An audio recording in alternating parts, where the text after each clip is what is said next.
Nobody wants a single mom with baggage. That's what my sister said, right there, at her own wedding, into the microphone, smiling. Hi, I'm Calista Vane, 34 years old, single mom, and an accountant in a small town called Charleston, South Carolina. My son Eli is 10, smart, gentle, fiercely kind, everything I ever wanted to raise in a world that's often too cruel.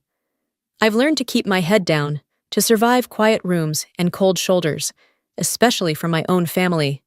But that day, standing in a ballroom full of polished people, hearing my sister laugh as she mocked my life in front of everyone, I finally hit the limit.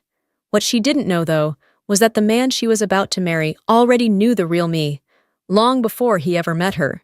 And he had his own story to tell. I've always liked numbers. They don't lie, don't judge.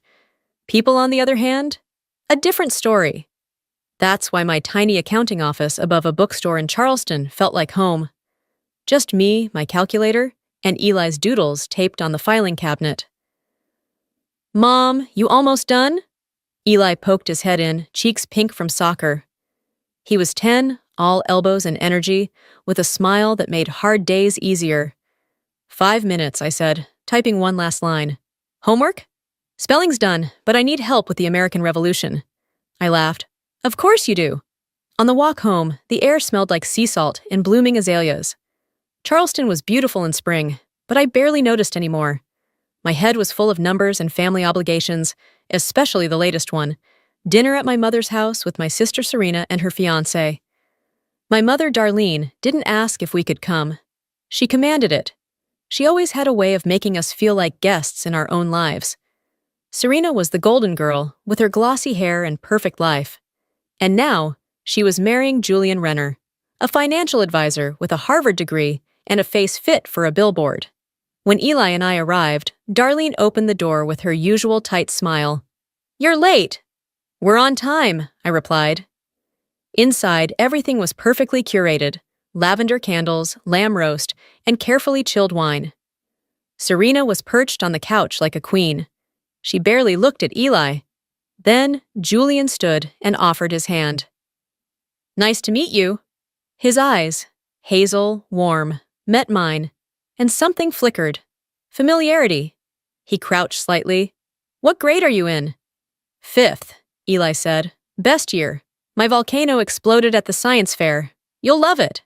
Eli laughed. No one in that house ever made him feel seen. But Julian did. Serena's voice cut through. You're not wearing that to the wedding, right? I glanced at my blouse and slacks. It's just dinner. Darlene added. We didn't ask you to be a bridesmaid, dear. With your situation. That word, situation. Like my life was a stain on their perfection. I stayed quiet, nails pressing into my palm. Julian noticed, his jaw tight. Dinner was long, filled with wedding talk and backhanded comments. But Eli held my hand under the table. He always knew when I needed grounding. Later, as I organized RSVP cards in Darlene's study, Julian walked in with 2 coffees. You're basically running this whole wedding, he said. Someone has to. He studied me. Did you ever volunteer at Memorial Children's Hospital? I froze. Yes, a long time ago. My sister Lauren was there. You read to her, sang to her. She said you made the hospital feel safe. My breath caught. She called me Sunshine Girl. He nodded slowly. That was you. Just like that, the air changed. He wasn't just Serena's fiancé anymore. He was the boy who once watched his sister fade away and remembered the girl who made her smile. After that night in my mother's study, something shifted. Julian started showing up in small ways. A thank you text after I fixed the florist's order. A quick call to double-check the reception layout. He always made it seem casual, businesslike. But I wasn't stupid. I saw the way he lingered when we spoke. The soft edge in his voice when he asked about Eli. And most of all, I saw how Serena didn't notice. Or maybe she didn't care. Julian was just another accessory to her, presentable, educated, lucrative. 2 weeks before the wedding, the pressure hit a fever pitch. The dress fittings, seating charts, guest list corrections, all dumped onto me without a single please or thank you.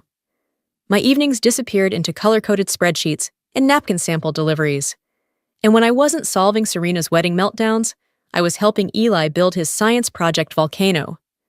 We worked at the kitchen table together, his hands covered in glue and baking soda. "You're doing too much, Mom," he said one night. I paused. "What makes you say that?" He shrugged. "You're always tired. You haven't smiled for real in a while." I smiled then, not because he was wrong, but because he saw me. My 10-year-old saw what no one else in my family cared to notice. The next day, Julian called. "Can we meet?" he asked. "Somewhere quiet. I promise it's not about place cards." We met at a coffee shop near the marina, where the scent of salt and espresso mingled in the air. He looked tired but resolute. "I need to ask you something," he said after we sat. "And I know it's going to be complicated." "Go ahead," I said, wrapping my hands around the mug. "I want you to be my maid of honor." I blinked. "That's not how it works. Serena didn't even ask me to be a bridesmaid." "I know," he said quickly. "She wouldn't. But I told her I want this. You've done everything already, and this... it feels right." I stared at him. "Julian, you're marrying my sister." He leaned in. "I thought I knew her. I thought I knew what I needed. Someone polished. Someone loud enough to drown out the grief. But then I saw you again, and it reminded me of what mattered." I shook my head, heart racing. "This isn't about me." "Yes, it is," he said softly. "Lauren loved you, and I see why." I didn't say yes, I couldn't, but I didn't say no either. That night, my phone rang. My mother's name flashed on screen. "What were you thinking?" She hissed before I could even speak. "Serena is distraught. You had to make this about you, didn't you?" "I didn't ask for anything," I replied, voice even. "Julian did. You always play the victim. Just don't ruin her day." "I won't, but if she doesn't want me there, she can say so." There was a long pause. "You can't back out now. Julian's told everyone. Don't make a scene." I hung up without another word. Eli was on the couch, building a Lego space station. "Was that Grandma?" he asked without looking up. "Yeah." "She mean again?" I hesitated. "Let's just say, not very nice." He nodded. "Then don't listen. You always tell me to ignore people who are wrong." I chuckled despite myself. "Guess I better start taking my own advice." In the days leading up to the wedding, Serena avoided me completely. No texts, no calls, no passive-aggressive emails, which was almost eerie. I thought about pulling out a dozen times, but then I'd remember the look on Julian's face, or the way Lauren used to smile when Eli handed her a drawing. There were moments when I caught Julian watching me, like he was trying to solve a puzzle he already knew the answer to. There was no flirting, no touching, no inappropriate glances. Just awareness, like we were both waiting for something neither of us had the nerve to name. And beneath all of it, there was Eli. At his next soccer game, Julian showed up unexpectedly, standing on the sidelines next to me. "Didn't know you were into youth sports," I said. "I'm into seeing kids who matter being supported," he said simply. Eli scored a goal that day. He ran straight to us, beaming. And Julian knelt to give him a high five like it was the most natural thing in the world. That night, as I tucked Eli into bed, he whispered, "Is Julian going to be around more?" "Maybe," I said. "Why?" "I like him," he murmured. "He doesn't talk to me like I'm invisible." I kissed his forehead. "Me too, buddy." And just like that, something started to shift, not just in Julian or in me, but in the world around us. The day of the wedding was clear and warm, the kind of spring day Charleston was famous for: soft breeze, golden light, and the scent of jasmine in the air. Eli and I arrived early. He wore a navy suit and held my hand tightly, eyes wide with both excitement and unease. I wore a soft sky blue dress, simple, elegant, unassuming. I wasn't there to shine. I just wanted to survive. "You look awesome, Mom," Eli whispered. His words meant more than any compliment I could ever get from my family. Inside St. Andrew's Church, everything looked perfect. White roses, crystal chandeliers, every detail manicured to Serena's vision. Bridesmaids flitted around the dressing room, adjusting straps and sipping champagne. Serena stood at the center of it all in her custom gown, sparkling from head to toe, her expression sharp and unreadable. She barely looked at me. "Try not to trip when we walk down the aisle." "Good to see you too," I said, keeping my tone even. Darlene sat in the corner, already critiquing the photographer's angles. When she caught sight of me, she murmured, "That dress. Very you." I didn't flinch. I'd been called plain my entire life. It didn't sting anymore. The ceremony passed in a blur. I walked behind Serena, held her bouquet, adjusted her veil. I performed every duty with quiet grace, not for her, but for myself, for Eli, who sat in the front pew beside Julian's father, legs swinging nervously, face shining with pride every time our eyes met. For Julian, who caught my gaze from the altar and gave me the smallest nod, steady, warm. But nothing prepared me for what came next. The reception was held in a grand ballroom at the Charleston Opera House. High ceilings, soft candlelight, and champagne towers glittered under crystal lighting. It was extravagant and cold, like most things my family valued. Dinner had just been served when Serena took the microphone. "I want to thank everyone for coming today," she said sweetly, "especially my amazing bridal party, and of course my maid of honor, Callista." There was polite applause. I nodded graciously. Then her voice shifted, just a hair, but I recognized that edge. "And I really admire her," she continued, the smile tightening. "For raising a child alone, that takes courage, especially when no one's ever really loved you." The room stilled. A few people chuckled uncomfortably. "She's still on the market, folks," Serena added, laughing. "Anyone looking for secondhand goods with a bonus kid?" Laughter cut through the ballroom. Darlene laughed too, loudly. My stomach twisted. Eli's small hand found mine under the table. He was trembling. I stood up. I had to get him out of there. Out of that room. Out of that cruelty. Then a chair scraped loudly behind me. Julian stood. The room fell silent again. He walked to Serena and gently took the microphone from her hand. "I need to say something," he said, voice firm and low. Serena laughed awkwardly. "Julian, what are you—" He held up a hand. She froze. "This was supposed to be my wedding," he said, "but tonight reminded me that no amount of money, flowers, or polished veneers can hide the truth." Gasps spread across the room. He turned and looked at me. "Callista and I didn't just meet last month. We met years ago at Memorial Children's Hospital. My sister Lauren was dying. Callista was the one who sat with her, read to her, made her laugh. She was our light during the darkest time." I froze. Eli squeezed my hand harder. His eyes were wide. "She brought her son, too," Julian continued. "Little Eli, he drew stars and planets for Lauren. She kept everyone by her bed. She called him her little astronaut." The ballroom was dead silent. Julian turned back to the crowd. "So when I heard what was said here tonight, about Callista, about Eli, I knew I couldn't go through with this." Serena's jaw dropped. "You don't mean that." Julian looked at her without blinking. "I absolutely do. I'm calling off the wedding." Gasps again. A glass shattered somewhere in the back. Darlene stood up, pale as a ghost. "You don't know what you're doing." "I know exactly what I'm doing," Julian said. "Send me the bill." Then he walked to Eli, got down on one knee. "Thank you," he said, "for being the light you are." Eli blinked, unsure, but nodded. Julian stood and turned to me. "Come with me?" I didn't move right away. Everything felt frozen, like my entire life had been leading to this one impossible moment. But then I took his hand. And together we walked out, past Serena's tears, past my mother's glare, past every person who ever made me feel less.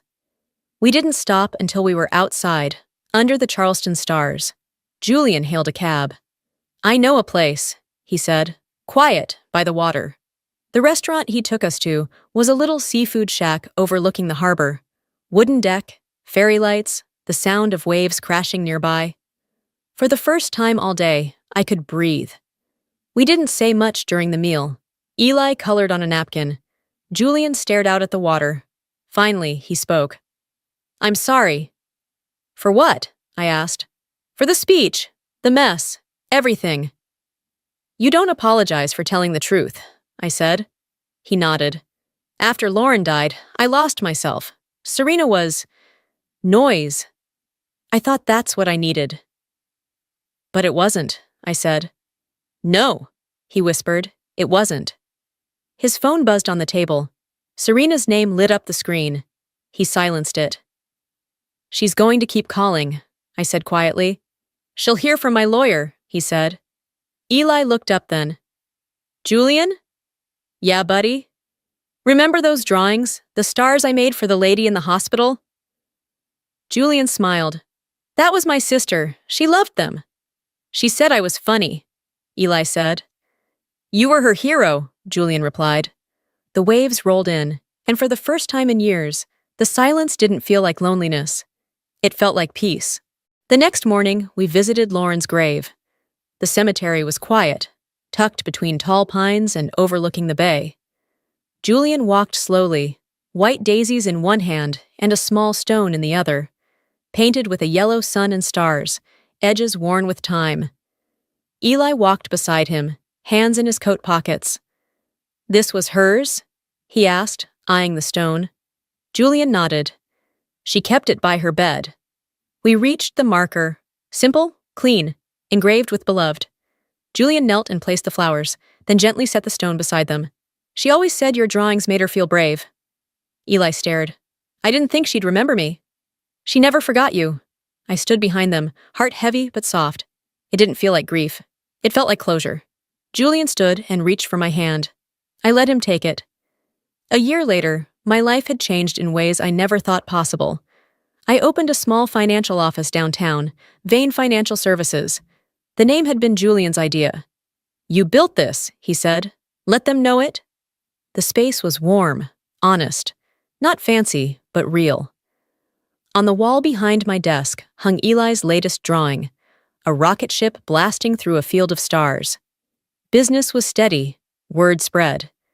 People came not just for advice, but for someone who listened. At home, Eli thrived. He was stronger now, more sure of himself. He'd become the kind of kid who stood up for others, not just himself. And Julian? He never missed a single game, or dinner, or bedtime story. We weren't married, not yet. But we were a family. As for Serena and my mother, Darlene, they faded into the background. Serena's career never recovered from the wedding scandal. People talked, jobs stopped calling. She moved away quietly, without a word. My mother tried to reach out. Voicemails, awkward apology cards, but I didn't answer. I had nothing cruel to say. I just had nothing left for them. Some endings don't need revenge. Just silence. It was Christmas Eve when Julian brought out the box. Eli was asleep on the couch, the glow of tree lights dancing on his face. Julian and I sat by the fire, cocoa in hand. "This belonged to Lauren," he said, opening the lid. Inside sat a vintage emerald ring. "She told me to give it to someone who reminded me what love means. That's you." Tears rose before I could speak. "Callista," he said, "will you marry me?" I looked at the ring, at the boy asleep under the tree, at the man who saw me before I saw myself. "Yes," I whispered. Outside, snow began to fall, light, gentle, like peace finally finding a place to land. There's something funny about healing. You don't notice it at first. It doesn't arrive with fanfare or fireworks. It's quieter than that, like a door you'd forgotten was ever locked suddenly swinging open. For years, I thought survival was the best I could hope for. I thought if I kept my head down, stayed useful, stayed silent, maybe I'd earn some scrap of grace. I thought love had to be earned through self-sacrifice, but I was wrong. Love, the kind that heals, the kind that lasts, is never about proving you're worthy. It's about being seen, exactly as you are, and still being chosen. When Serena mocked me at her wedding, I could have let it define me. I could have walked away, once again absorbing the cruelty my family had handed me for years. But I didn't, because that moment, public, humiliating, and awful, became something else. A mirror, a line in the sand. And on the other side of that line stood Julian, choosing not perfection, but truth. And standing beside us was Eli, my son, my anchor, my reason. I don't know what the future holds. I don't expect life to be easy just because I finally stepped into the light. But I do know this. I have a home now, not just the roof over our heads, but the space where we laugh, fight fair, and let each other be human. I have work that matters. A son who shines. A man who never asked me to shrink myself. Serena once called me second-hand. But second-hand means lived in, proven, resilient, and I'll take that any day over being shiny and hollow. To anyone listening, if you've ever been told you weren't enough, weren't wanted, weren't worthy, I'm here to say that was never the truth. You were always more than they saw. You were always worth choosing. I see you, and I hope one day you see yourself too. My name is Cassidy Moore. I'm 32 years old, an interior architect living in Seattle. And 3 years ago, my life shattered in a single evening because my sister stole the man I was supposed to marry. I still remember the way the air smelled that night. Lavender from the garden, grilled peaches from the kitchen, wine breathing on the sideboard. It was the eve of my engagement party. My parents' home in Oregon glowed with string lights and family chatter, and I was floating through the chaos with a sense of something almost sacred. It was my moment, our moment. Trevor and I had been together for 4 steady, thoughtful years. He was kind, measured, gentle in the way that made me believe I was safe with him, and then came the fracture. I'd stepped inside to grab a shawl. The hallway was dim. The house had gone quiet in that soft lull that comes before sunset. That's when I heard them. 2 voices, low, too close. One laugh, breathless. I turned toward the den, barefoot on hardwood, unsure why my stomach twisted so violently. There they were. My fiancé, Trevor, my sister, Clara. His hand rested on her waist. Her fingers grazed the back of his neck. They were whispering something I couldn't hear, but their faces were just inches apart, so familiar, so charged, that it sucked the breath out of me. They didn't notice me at first. I just stood there, frozen, watching them lean into each other like I hadn't existed.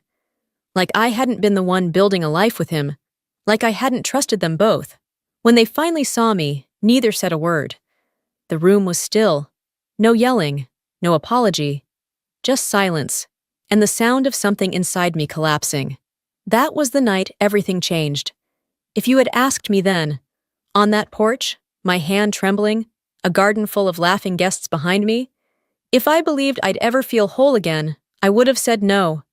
But here I am, 3 years later, and when I walked into that family dinner with the man I actually married, and saw Clara freeze at the sight of him, that's when I knew. Some things don't need to be said out loud to be heard. A week before the engagement party, life felt almost cinematic. I had flown down from Seattle to my parents' house in Eugene, Oregon, the home I grew up in, the creaky front porch, the ivy curling along the gutters, the sound of my mother humming as she cooked, wrapped around me like an old quilt. It wasn't perfect, but it was familiar, warm. Clara was already there, of course. She always managed to arrive early, uninvited or not, and insert herself into the middle of things. My younger sister was the type who could steal attention without trying. Radiant, quick-witted, the kind of person you noticed even when you didn't want to. Growing up, people always said we were opposites. I was quiet and thoughtful. She was loud and electric. I used to think that made us balance each other out. I don't believe that anymore. In those early days, Clara was surprisingly helpful. She talked with the florist, texted me color palettes, even ran to pick up Trevor's favorite whiskey. I remember telling my mom, "It's nice having her here." And my mom, smiling too quickly, said, "She's just excited for you." At the time, I wanted to believe that. There were moments, though, subtle, strange ones. The way Clara's hand lingered on Trevor's arm when she laughed. The inside jokes I wasn't part of. The glance he gave her across the dinner table that made my skin prickle. I caught it all, those microscopic betrayals. But I swallowed them down, convincing myself I was being paranoid. Clara had always been flirtatious. Trevor was just comfortable with my family. That's what love is, right? Trusting even when your gut begs you not to. The night of the party came quickly. Friends and relatives poured into our backyard, sipping wine beneath the apple trees, music echoing from the Bluetooth speaker Clara insisted we use. I wore a pale green dress Trevor once said brought out my eyes. He looked handsome, even nervous, like this meant something real to him. And still, I couldn't shake the feeling. Midway through the night, while helping my mom arrange extra dessert plates, I realized I had left my shawl inside. The temperature had dropped just enough to raise goosebumps on my arms, so I ducked back through the kitchen and into the quiet hallway. That's when I heard the low voices, a murmur, a breathy laugh. Clara's laugh. I turned toward the den, and there it was. Them. Trevor standing too close, Clara's hands in his hair, their bodies leaning in like magnets pulled from opposite poles. Time didn't slow down. It stopped. I couldn't move, couldn't speak. I was watching something I had no language for, a private world unfolding that I was never meant to witness. They didn't see me right away, and in those seconds of invisibility, I felt everything, every lie, every dismissal, every silent warning I had ignored, fall into place like a cruel, perfect puzzle. When Trevor finally turned and saw me, his face twisted into something between guilt and dread. Clara just blinked. There was no gasp, no apology, only silence. I backed away slowly. My footsteps didn't echo. Even the floorboards seemed to pity me. Outside, the party continued. Laughter, music, champagne flutes clinking. No one knew I had just lost my future. I didn't stay for goodbyes. I packed my things before dawn, left a note on the kitchen counter that simply read, "I need time," and slipped out into the gray morning without waking a soul. Back in Seattle, my apartment looked different. Smaller somehow, lonelier. The walls echoed in a way they hadn't before. I took down the engagement photos, stuffed them into a shoebox, and buried it beneath winter coats in the closet. I deleted every saved message, blocked Trevor's number, muted Clara's name wherever it appeared. But there were things I couldn't erase, like the smell of his shampoo still lingering on a sweatshirt, or the sound of Clara's laughter, now sharper than glass in my memory. I didn't tell anyone what happened. Not my coworkers, not the barista who'd memorized my name and order. I simply poured myself into work. Long days at the architecture firm, late nights redrafting renderings no one asked for. Exhaustion became a shield. If I was tired enough, I wouldn't have to think, wouldn't have to feel. Weeks passed, then months. One Friday night, nearly 6 months after it all fell apart, I received an invitation to a gallery opening downtown. A local artist I vaguely remembered from an old college connection. I almost didn't go, but something in me, stubbornness, maybe pride, refused to let my life shrink any smaller. That's where I saw him again, Damian Carter. He was taller than I remembered. A quiet elegance in the way he stood, hands in pockets, shoulders relaxed like nothing could rattle him. He had been at my engagement party once, an old friend of Trevor's from grad school. Clara used to talk about him in passing, always with that performative admiration she saved for men she wanted but couldn't quite impress. He recognized me before I could disappear into a corner. "Cassidy Moore," he said, smiling as he stepped closer. "I almost didn't believe it was you." Neither did I. I felt awkward, like I had just stepped into the skin of someone I no longer fully fit. "It's been a long time," I managed. We talked. About art, about the city, about how absurd the wine selection was. He asked nothing about the past. Not about Trevor, not about Clara. Just asked what I'd been working on, what coffee shop I liked most, whether I still sketched designs by hand, or fully converted to digital. He made space without demanding it. That night, I went home lighter than I had in months. It didn't become a whirlwind romance. It became something quieter, slower. We ran into each other again the following week, then again at a park on a rainy Sunday. And before I realized it, the world I'd been tiptoeing through had shifted. With Damian, I didn't feel like a woman trying to hide her wounds. I felt like someone rediscovering how to live. He listened, not to respond, not to analyze, but to truly hear. He'd glance at me across a table and somehow know when I needed silence and when I needed distraction. He never filled the air with empty noise. Over time, I started to tell him the truth. Not all of it, not at once, but in small offerings. A flicker of pain here, a mention of Clara there. He never pushed for more. He just held space when I unraveled.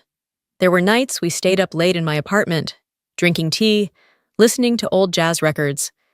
Nights I cried quietly into his shirt without needing to explain why. And mornings, I'd wake up to find he had made coffee just the way I liked it, with oat milk and the tiniest pinch of cinnamon. And in all of this, I discovered something unexpected. Joy. Not loud joy, not the kind you post about, but the kind that nestles deep in your bones and says, "You're safe now." I didn't tell my family. I didn't reach out. And when Damien and I eventually decided to marry, just the two of us, a courthouse, 2 witnesses we met that morning, I knew I wasn't hiding. I was protecting something sacred, something they no longer had the right to touch. We didn't wear white. There were no flowers, no aisle, no efficient reciting recycled vows. Just me, Damien, a quiet judge named Marcus, and 2 elderly witnesses who smiled like they'd been waiting for someone to ask them to believe in love again. It was raining that morning. Seattle's kind of rain, soft and moody. I remember looking at Damien as we stood before the judge, thinking how strange it was that something this small, this quiet, could carry so much weight. There were no gasps, no drama, no family on either side, just 2 people choosing each other. Afterward, we walked to a bakery down the block and split a croissant, still warm, flaky crumbs landing on his tie. We laughed. Not because it was perfect, but because it was real. Ours. Damien never asked me to announce it, never pushed me to tell my parents, or Clara, or Trevor. He understood that some things didn't need to be broadcasted to be true. Our life together became its own universe, gentle, intentional, and mercifully separate from the one I'd left behind. 2 years passed like that, steady. Our home was a converted loft with exposed brick and plants that somehow stayed alive despite my history of neglecting green things. Damien filled the walls with art. I filled the shelves with design books. We hosted dinners for friends who didn't care who I used to be. We took road trips without posting about them. We created something unshakably ours. And I was happy, genuinely, deeply. So when the call came from my grandfather, I almost didn't answer. His voice was softer than I remembered, frailer. "Cass," he said, still using the nickname only he had ever earned the right to use. "I'm turning 80 next month. I want one dinner, just the family, one night." I hesitated. He was the only one who had called on birthdays after I vanished, the only one who sent a handwritten card on our first wedding anniversary, even though no one had told him. Somehow he knew. Somehow he always knew. So I said yes. Damien watched me as I hung up, concern barely veiled behind his quiet eyes. "You don't have to go," he said gently, his hand finding mine. "I know," I replied, squeezing his fingers, "but I think I want to. For him, not for them. We agreed we'd go together. That I wouldn't face it alone. Not again." The drive down to Eugene felt longer than usual. The farther south we went, the heavier the air felt. Memories clung to familiar exits and highway signs. By the time we pulled into my parents' driveway, the light was already turning gold. Everything looked the same. The old wind chimes still sang near the porch swing. The flower beds were overgrown but thriving. The front door creaked the same way it always had. And for a moment, I was 29 again, bruised, breathless, trying to find air after watching my life come apart inside these very walls. But Damien's hand at the small of my back reminded me I wasn't that woman anymore. Inside, I helped set the table with my mother, silent, polite. She commented on how good I looked, how surprised she was to see me, but didn't ask much more. My father nodded once and returned to checking on the roast. It was as if my absence had been folded into the fabric of the family and quietly sewn shut. I was laying out the silverware when I heard them. Two voices. Familiar. Too familiar. Clara and Trevor. I didn't turn around. Not yet. Instead, I let them come to me. Their footsteps came first. Sharp heels and the low thud of dress shoes. I didn't have to look to know it was Clara and Trevor. That sound had always meant the same thing. She was in control, and he was 2 steps behind, like a shadow she wore for convenience. When they stepped into the dining room, I kept my posture steady, spine straight, as I set the last fork on the linen napkin. Then I turned. Clara paused mid-step. Trevor looked worn. Not tired, but faded, like someone had drained the color out of him. Clara recovered first, because of course she did. "Well," she said, flashing that signature smirk, "look who finally decided to show up? Crawled out of your little Seattle cave, huh, Cass?" I didn't blink. "Nice to see you too, Clara." Her eyes traveled quickly to my left hand, then back up, curiosity masked as condescension. "Still playing the lone wolf, I see," she said sweetly, just loud enough for the room to hear. I tilted my head slightly. "Actually, no. I'm married." The air shifted. Even the sound of silverware being placed on the table stopped. My mother looked up from arranging salad bowls. My father paused by the wine decanter. Clara's expression faltered, just for a second, but it was enough. Trevor's brow furrowed. "My husband's on his way," I added, smoothing the hem of the tablecloth. "He should be here any minute." As if on cue, the front door creaked open, footsteps, a coat being set on the rack, and then he entered. Damien. He wore a tailored navy coat, dark trousers, and that quiet authority that didn't require announcement. His eyes found mine immediately, warm and unwavering. He smiled, small, just for me, and crossed the room like he belonged in it. "Sorry I'm late," he murmured, kissing my temple as his arm circled my waist. Traffic was a mess. I looked over his shoulder in time to catch Clara's mouth slightly open. Trevor, meanwhile, had gone absolutely still. We took our seats. Damien sat beside me, his hand resting lightly against mine on the table. The dinner began like any other, salad first, then roasted chicken with rosemary, and rolls that my grandfather insisted came from the same bakery since 1982. My mother asked Damien polite questions. His work, his family, where we lived now. My father mostly nodded, chiming in when the conversation dipped. But Clara said nothing. She didn't eat much either, pushed food around on her plate like a child stalling bedtime. Trevor barely looked up. The tension wasn't loud. It simmered, in the way Clara's shoulders never quite relaxed, in the way she kept glancing between me and Damien, as though trying to locate a crack. There wasn't one. After the main course, my grandfather stood with his wineglass lifted, his voice a little trembled but full of grace. "To family," he said, "to forgiveness, if we're brave enough, and to the hope that even old roots can bloom again." We raised our glasses. I met his eyes. He winked. Then Clara stood, tapped her spoon against her glass, that performative little cling-cling she always did when the attention shifted from her for too long. "I'd like to say a few words," she announced, "about my dear sister Cassidy." My stomach nodded, but I didn't look away. "It's quite something, really," she began, her voice syrupy, "disappearing for years, and then showing up with a husband no one's ever met.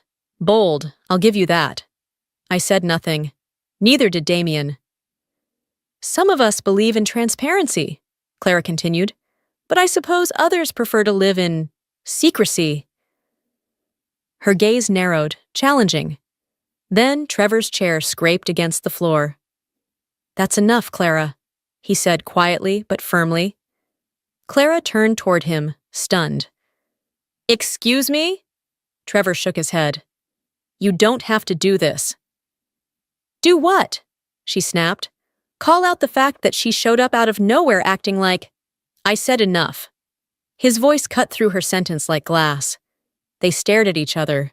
Whatever had once been between them wasn't there now, only weight and regret.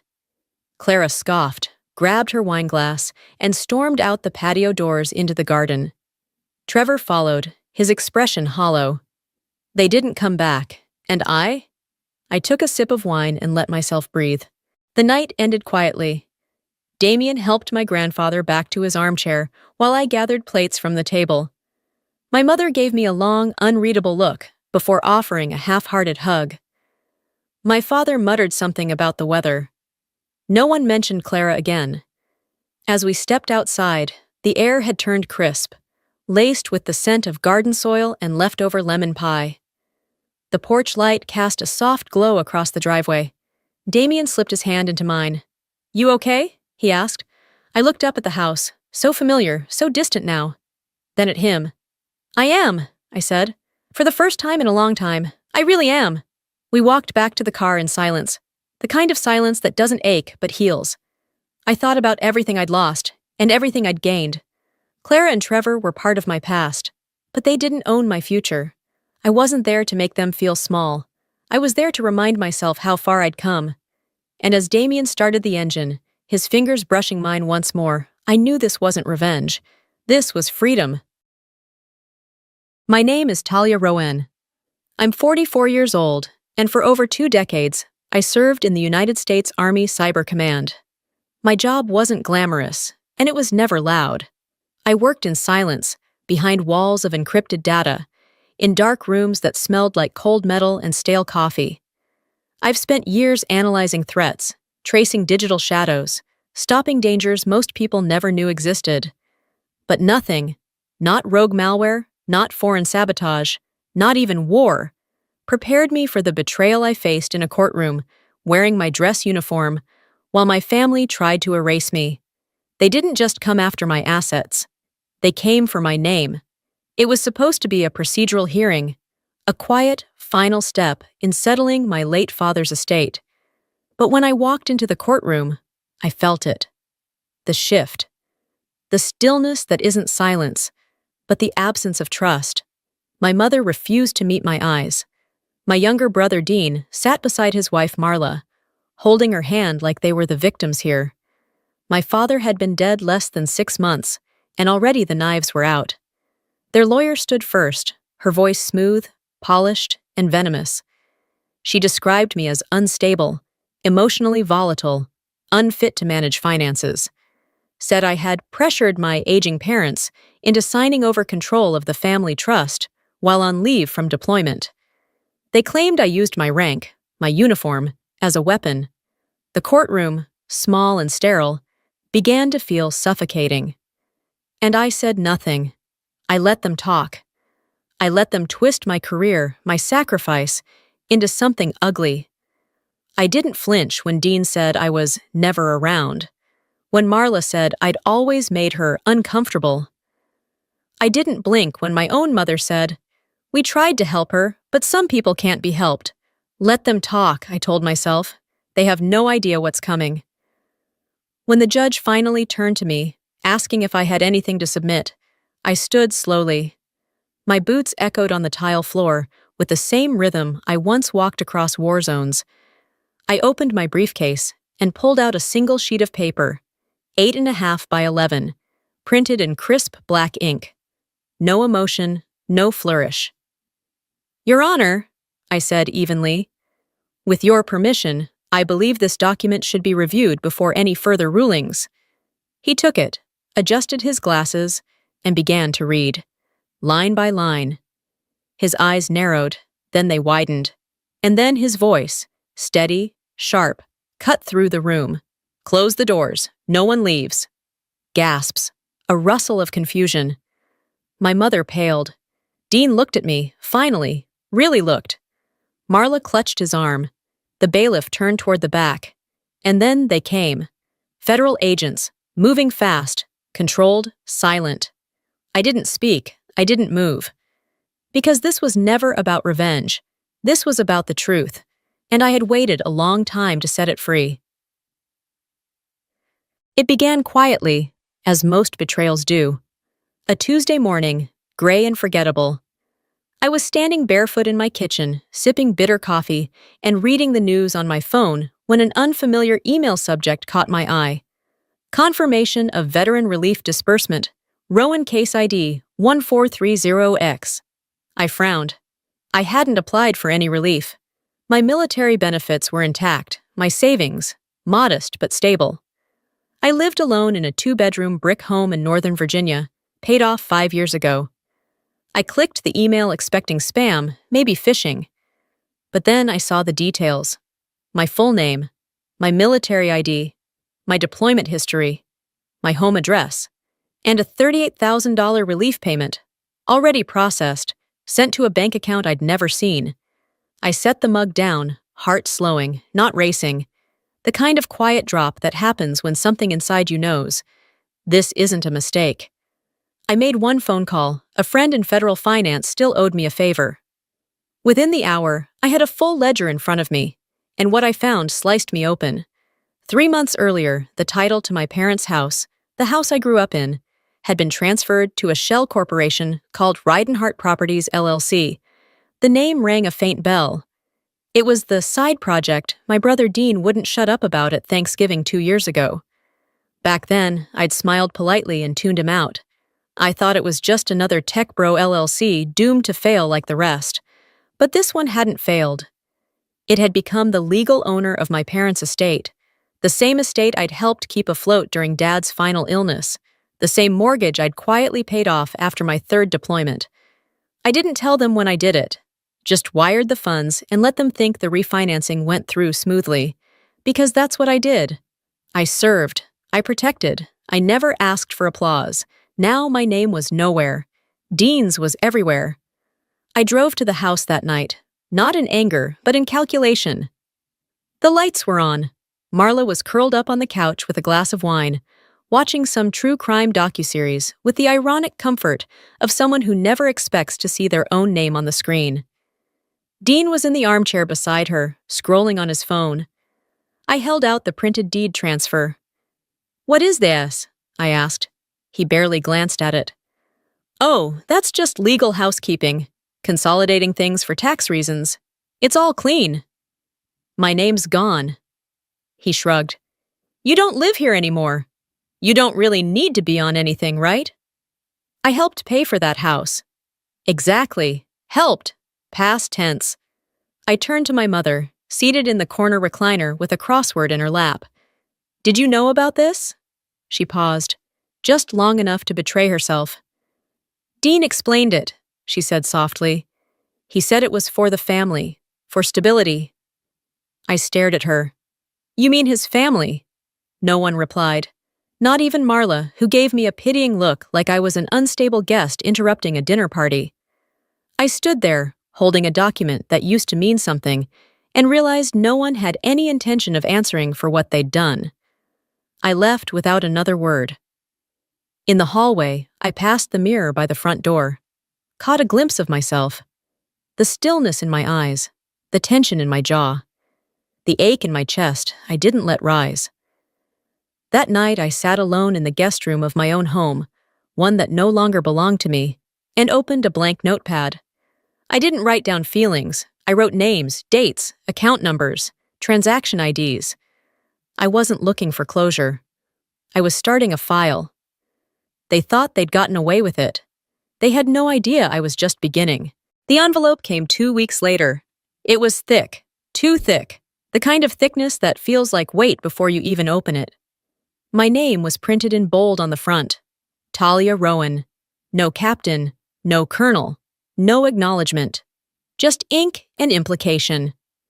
In the upper left corner, Rowan Family Council, Gatlin, Reeds and Lewis, LLP. My hands didn't shake when I opened it. They never do. The first thing I saw was the header. Plaintiff, Dean Rowan. Defendants, Talia Rowan.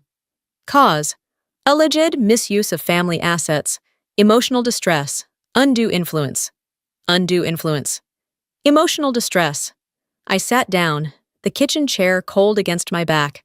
For a full minute, I stared at the page, reading the words over and over like repetition would change their meaning, but it didn't. They were suing me, Dean, Marla, and backing them, my mother. The rest of the document made it clear. They were alleging that during my time on leave from Syria, I'd manipulated our aging parents into transferring power of attorney and fiduciary control of our family assets, namely the trust my father had set up decades ago, a trust I hadn't touched, a trust I'd barely thought about. They claimed I'd leveraged my military presence and intimidating demeanor to confuse them. The language was cold, clinical, and designed to injure, to twist the very uniform I wore with honor into a tool of fear. By noon, the story had hit the local news. By dinner time, it was regional. Photos of me in uniform, carefully selected ones, of course. The stern official portrait. One where I'm giving a debriefing, mouth mid-sentence, expression hard. Headlines like, "Decorated Army Officer Sued by Own Family," "War Hero or Financial Predator," "Allegations Mount Against Colonel Rowan." I turned the TV off, but the noise seeped in through every channel. Text messages from former colleagues, cautious emails from old friends. Some expressed concern. Others were quieter. The kind of silence that isn't indifference. It's withdrawal. Even the Army stepped back. I received a politely worded message from my commanding officer recommending administrative leave to attend to personal matters. I accepted without argument. I needed time, not to grieve, to work. And so I began. I pulled every financial record I could legally obtain, not just mine, but those tied to the family trust. I hired a forensic accountant. Quietly, off books. I kept my network small, 2 trusted analysts, both veterans, both owing me nothing but respect. We built a timeline, a map of transactions and authorizations, and the pattern emerged. 3 months before the lawsuit, a large withdrawal had been made from the family trust, just under the threshold that would have triggered federal scrutiny. The money had been split into a series of transfers, shell accounts, short-term investments, and donations to a mental health services organization founded by none other than Marla Rowan. Her name was everywhere. Dean's company, Reidenhart, showed up too, receiving consulting fees, data access service charges, digital infrastructure upgrades. It didn't stop there. They were laundering money, and worse, they were doing it through veteran assistance programs. Real names, some of them familiar. Men and women I had served with, some alive, some dead, all exploited. At first, I thought it was identity theft, but it wasn't random. It was organized. I remembered Marla's syrupy voice that day in the living room. "You've been through so much, Talia. Maybe you're overreacting." She didn't think I'd notice. She didn't think I could see past the silence, past the performance. But she forgot something. This was never a family fight. This was a national crime, and she just dragged it into daylight. The deeper I dug, the colder it got. The first name that didn't belong showed up buried in a grant application Marla had filed, Oliver P. Grant, a fake. I knew it because Oliver died in 2012. I'd attended his funeral. He was a medic who saved 3 lives in Helmand and bled out in a makeshift convoy trying to reach extraction. Now here he was, apparently applying for PTSD therapy through Marla's Center for Restorative Futures. Except he wasn't. He couldn't. Within days, I found more. Old service members, some dead, others alive but unaware. Their records, deployment dates, even security clearance renewals, used without permission. And each one traced back to an interlocking system. Digital signatures, linked IP addresses, duplicate email routing servers. The kind of details you can only see when you've spent your life catching people who thought they were smarter than the system. It wasn't just fraud, it was strategic. They were extracting veteran identities to apply for aid programs, routing funds through Dean's company as data processing or beneficiary management, then pushing the money offshore. I saw the first international connection buried in a routine line item, consulting services rendered, paid to a foreign-owned firm registered in the Cayman Islands under the name Virex Holdings. I'd seen that name before, in a classified briefing. Back then, it was flagged for suspected involvement in cyber espionage and defense data theft. Nothing had ever been proven. But suddenly, that name was sitting inside the same files as my family. That night, I couldn't sleep. I sat in the dark, the only light coming from my laptop screen. There were documents open everywhere: tax filings, server logs, decrypted messages, grant trails. One file caught my eye: an email attachment Marla had sent to a partner consultant overseas. It was encrypted but sloppily. Inside, a line of obfuscated text: package secured. Clearance updates pending. Awaiting extraction. My chest tightened. Package, clearance, extraction. This wasn't just about money. It wasn't even about reputation anymore. They were using me, my deployments, my security level, my record, my access. Who better to build a pipeline of stolen information than the woman who had real top-secret credentials and had been too far away to notice? My name was the disguise. Their fraud wore my medals. For the first time in years, I felt my breath catch. This wasn't just betrayal, it was treason. And they were too arrogant to think I'd find it. The next morning, I reached out. Quietly. 2 former colleagues, one from Army Intelligence, one from Cyber Threat Ops at Fort Meade. I didn't tell them everything, just enough. We arranged a secure meet in a borrowed hunting cabin 3 hours outside D.C. No phones, no wires, just data and eyes I could trust. I laid it all out. They didn't speak for a long time. Then one of them, a guy named Cole, who used to lead counterintelligence briefings in hostile zones, said calmly, "This isn't just dirty money. This is an access route. They're selling something." I nodded. I already knew what. It wasn't documents, it was doors. Entry points into systems meant to stay locked forever. For weeks, I had been convincing myself this was still about family. It wasn't. It was about national security. And if I didn't act, I'd be complicit in it. I remember sitting by the window that night, the quiet hum of traffic a world away from the combat zones I once walked. Funny, how the most dangerous battlefield I'd ever faced wasn't in the desert or behind enemy lines. It was in my own bloodline. I asked them to meet me at the house. Not Dean, not Marla, just the people who raised me. My mother opened the door without expression. My father stood behind her, arms folded across his chest. We hadn't spoken in weeks, not since the lawsuit, not since the lies spread like oil across water. They led me into the living room like I was a guest, not a daughter. I set the folder on the table between us. "I know everything," I said, voice calm. "The identity theft, the shell companies, the clearance data passed through foreign intermediaries. I know you signed the authorizations." Neither of them flinched. "I want to ask one thing," I continued. "Did you ever stop and think about what you were doing to me?" My mother looked down at her hands. My father stared out the window. "You were always gone," she finally said. "Even before the army. Always in your own world. Dean stayed. Dean cared about this family." My throat burned, but I kept steady. "Dean exploited you. He used your names, your trust, and you helped him." My father's voice came low, measured.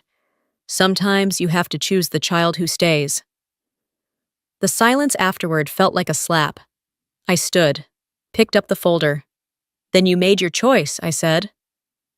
"And now I'll make mine." They didn't stop me.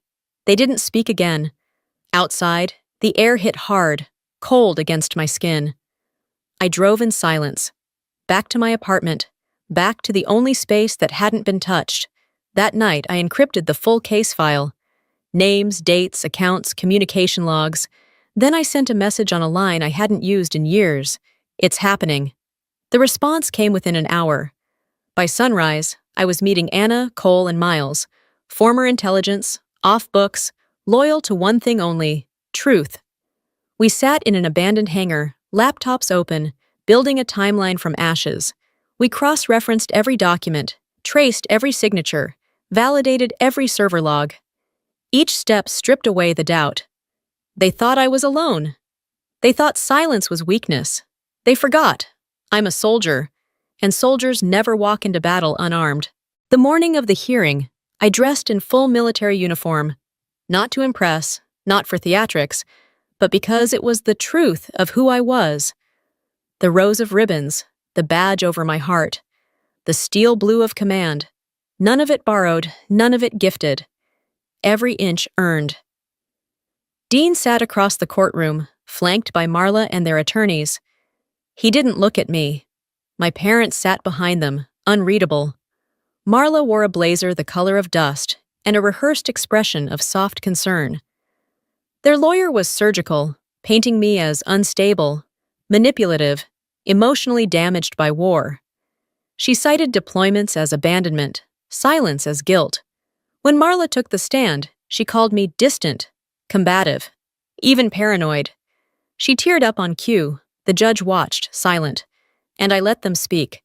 When it was my turn, I didn't defend my character. I walked to the bench, reached into my case, and withdrew one document. "Your Honor," I said, voice calm, "this is my only submission." The judge adjusted his glasses, read the first line, then the second. By the fourth, he looked up sharply. "Close the doors," he said. "No one leaves." There was a moment, thin, breathless, before it all shifted. The bailiff moved, locks clicked. Marla froze. Dean sat bolt upright, and then the agents entered. Federal, fast, precise. They went straight for Dean and Marla. I watched as the lies unraveled in real time, handcuffs glinting beneath fluorescent lights, silence heavy and final. The judge read out the charges: financial fraud, identity theft, cyber espionage. Dean didn't resist. Marla sobbed, mascara streaking. My parents said nothing.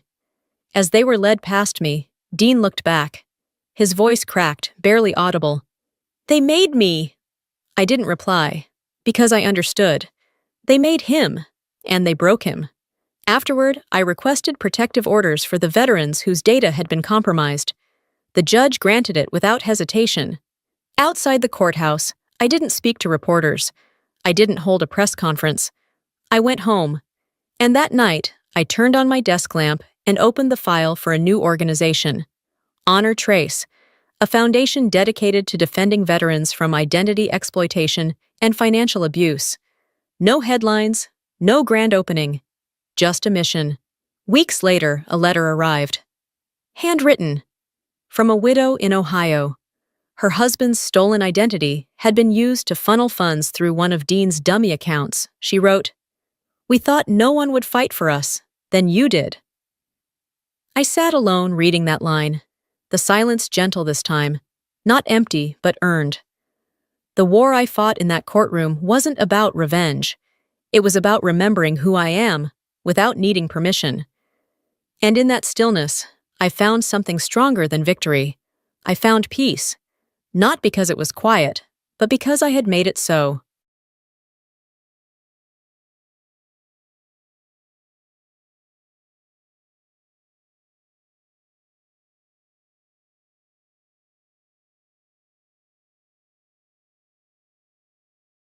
Thank you for listening to this story until the end. Hopefully every moment in the story has touched your heart, brought you some reflection, some emotion, and hope. Thank you for taking the time to experience it with us, and hope that each next story will always accompany you on your life journey.